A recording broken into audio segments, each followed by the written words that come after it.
You want my recommendation?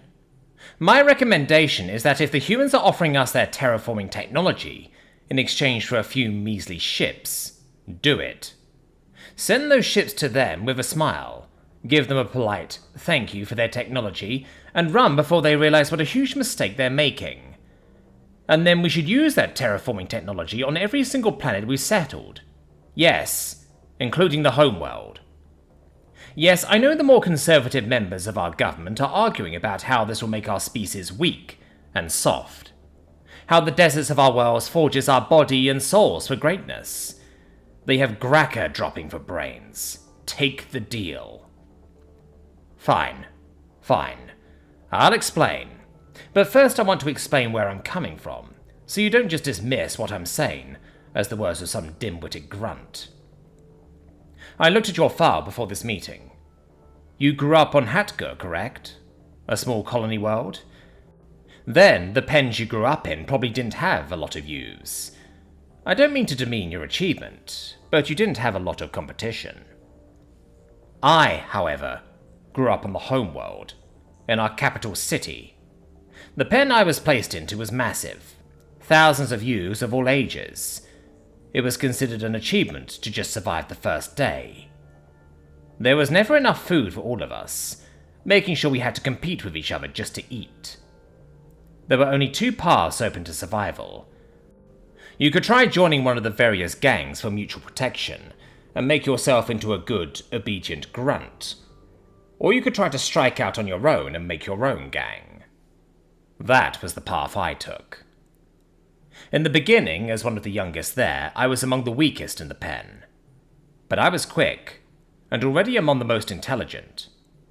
I was also among the most vicious. I fought and killed on my way to the top. By the end, I was king. All the other gangs had either been obliterated, or had come under my control. I was taken out a full 2 cycles early, when it was determined I was already worth the resource expenditure to assign me to one of the few slots to get an advanced education. When I graduated, I was immediately assigned to the military, a full grade higher than what was standard. I quickly started rising in the ranks. I was already marked for greatness. Therefore, it came as no real surprise when I was called into the government chambers and told that I was being assigned as our ambassador to Earth. It was the first paradise planet found that could support all known types of life encountered so far. They wanted the best. They had to recon it and determine whether we should conquer it. So of course they chose me. I landed in one of the more prosperous nations in the Western Hemisphere. By the time I got off and saw the first human in the flesh, I had already decided what to recommend in my report. I was disgusted. Did you know they have a concept in some of their speculative fiction called death worlds? It is the idea that there are some planets that are so hostile to life that just to survive means you have to be the toughest of the tough. They informed me that our homeworld would actually qualify as a death world to them, along with all the other settled worlds known to exist. They're right, too. Most of them wouldn't be able to survive long on a planet like the homeworld. Have you seen a human in person? Their soft flesh? By the Twin Forges, 5 minutes after I landed, I heard a human complaining about a paper cut. A paper cut! A sheet of plain paper was so sharp that it actually pierced their skin and caused them to bleed. Their paradise planet had turned them into soft weaklings. They had no natural armor, no natural weapons beside teeth and claws that would be nearly useless in a fight. Their main method of unarmed combat is to try to hit the enemy with their limbs as hard as they could. The most dim-witted of our youths would be able to defeat one of their most experienced soldiers in unarmed combat after only a year in the pens. Of course, I am a dutiful soldier to our civilization. I was assigned to do recon for a half cycle, and that is what I was going to do. I endeavored to do so to the best of my ability and with an open mind. But the more I saw, the more convinced I was that my initial reaction was right. Their planet, with its lack of danger, had done severe harm to their evolutionary path. The same would surely happen to us if we were to colonize the planet ourselves. Nothing drove this point home more than their youths. Minutes after I was born, I was thrown into the pens to survive and die on my own. But the youths? They can't even walk until almost a full cycle has passed. They're absolutely helpless, can't even feed themselves. They are completely dependent on their parents for everything. Even after this time of helplessness, their youths are coddled. They are kept safe from danger, not allowed to contribute through work. A human isn't even considered a full adult until nearly a full 1/4 of their life has passed. I was so certain that this so-called paradise planet had produced an entire species of youths who were going to get decimated the first time they encountered one of the other species. I was in the middle of writing my report recommending we stay far away from Earth when I got a communications request from a member of the local government. A fleet of ships had appeared in orbit, and they wanted to know if I had any knowledge of them. Just as I finished talking to them, I was contacted by the captain of the ship, assigned to support my mission. The fleet of ships belonged to the Girvis and the Trusk. This was a joint invasion of Earth, and we were told not to interfere. Can you believe it? The Trusk were invading Earth. Oh, I could understand the Girvis doing it.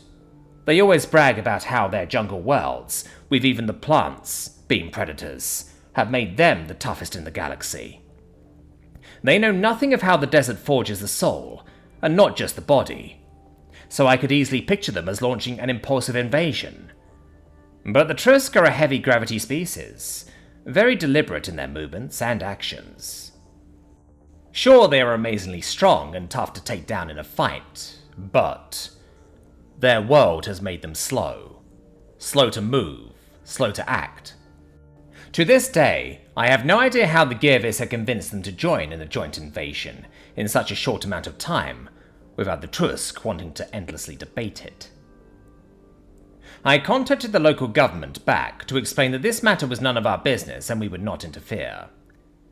I was going to leave it at that and evacuate to my ship, when a sudden impulse struck me, and I requested a chance to observe the fighting.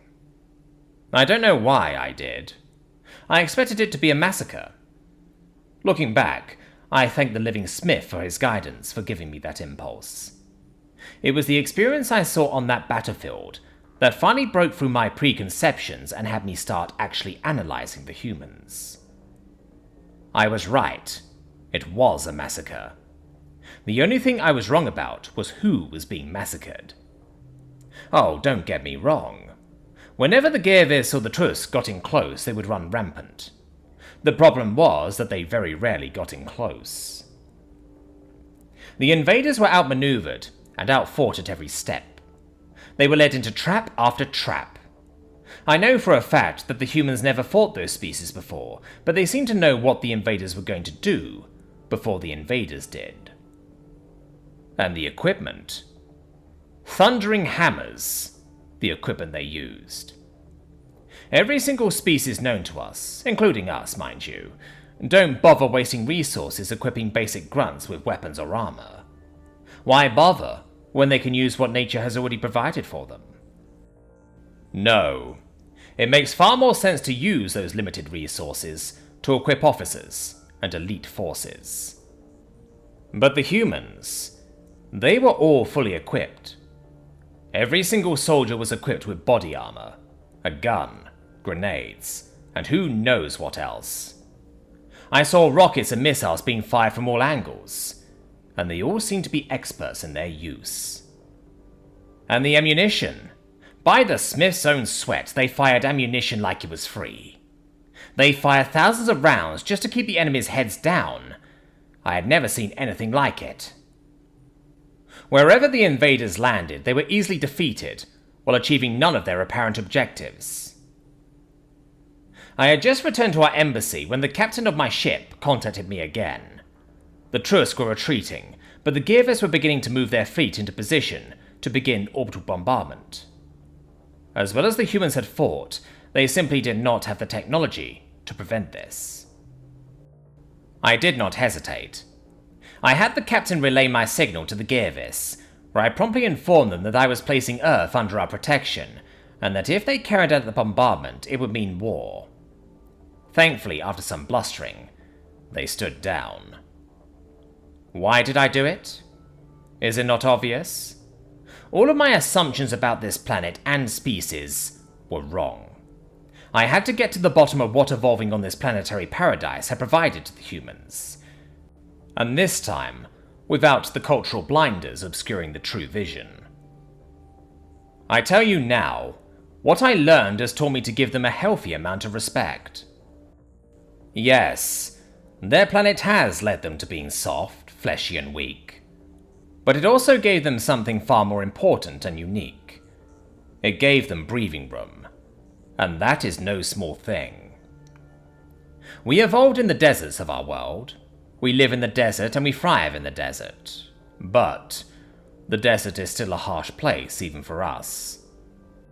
Even today, with multiple off-world colonies, life is still a struggle where we have to make harsh choices each day. We put our U's in pens to make sure that only the strongest, toughest and smartest survive to make our species stronger. This mentality has served us well, but human terraforming technology changes everything. We must seize this opportunity. How many of our greatest minds died in the youth pens from sheer bad luck, never realizing their potential? Where would our society be if they had survived? When I first landed on their planet, I mocked the humans for how they coddled their youths, but I see now I was blinded from my own misconceptions. Do you know what human youths are doing, while our youths are fighting for their lives in the pens? They're in school. They're learning. In the nation I was in, every single child was offered an education that was their equivalent of one of our intermediate educations, for free. The basic education we offer to most of our population is laughable compared to the education offered to every single youth. It doesn't stop there, either. I still remember my first commanding officer. He was charismatic and brilliant. Still the best commanding officer I've ever served under. Then, during a training exercise, he lost one of his legs. The very next day, he reported to the euthanization center. He insisted on crawling there on his own, not letting anyone help him. He wouldn't let himself be a burden on our society. I used to think back to that moment with pride, hoping that if the day ever came when I'm in the same position, I too would act as he did. Now I just see it as a stupid waste. On Earth, I was visiting one of their scientific centers. I was politely chatting with my guide when I found out that he used to be in their military, when he was also in a training accident and lost one of his legs. I asked him if humans could regrow their limbs, since he appeared to have two perfectly working legs, as he showed me around. He just laughed and showed me his prosthetic leg. After he lost his leg, they never considered euthanizing him. They gave him a prosthetic leg and allowed him to transfer to a different job.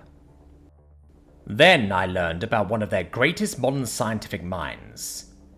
He was a man who was completely confined to a wheelchair. He couldn't even talk without computer assistance. This man would have been immediately put out of his misery in our society, but instead they accommodated him. And it was completely worth it to them. That's what Breathing Room does. They don't have to spend nearly as many resources on simple survival as our species does, so they are able to do far more than we are.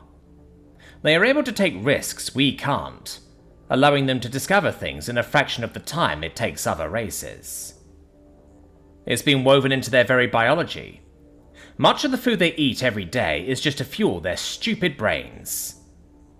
That's how they beat back that invasion, even with their inferior technology. Every single soldier was assigned a projectile weapon, along with a truly massive amount of ammunition. Special weapons weren't kept in reserve until they were truly needed. They were used liberally with great effectiveness. The invaders were outfought and outthought at every step. They never had a chance. The one thing the humans have that no other species has is their terraforming technology. I don't think they understand the advantage that gives them. Their terraforming technology offers us that same breathing room. It's an advantage beyond measure. If they wanted all our colonists for it, I'd recommend the deal. A few ships is a steal. Do it. Accept the deal. Hell, offer them even more ships than what they're asking for, if it means we can remain on their good side. I think being on their good side will be far more important than we realize in the near future. And then, let's use that technology for something we never fully realized we needed. Breathing room.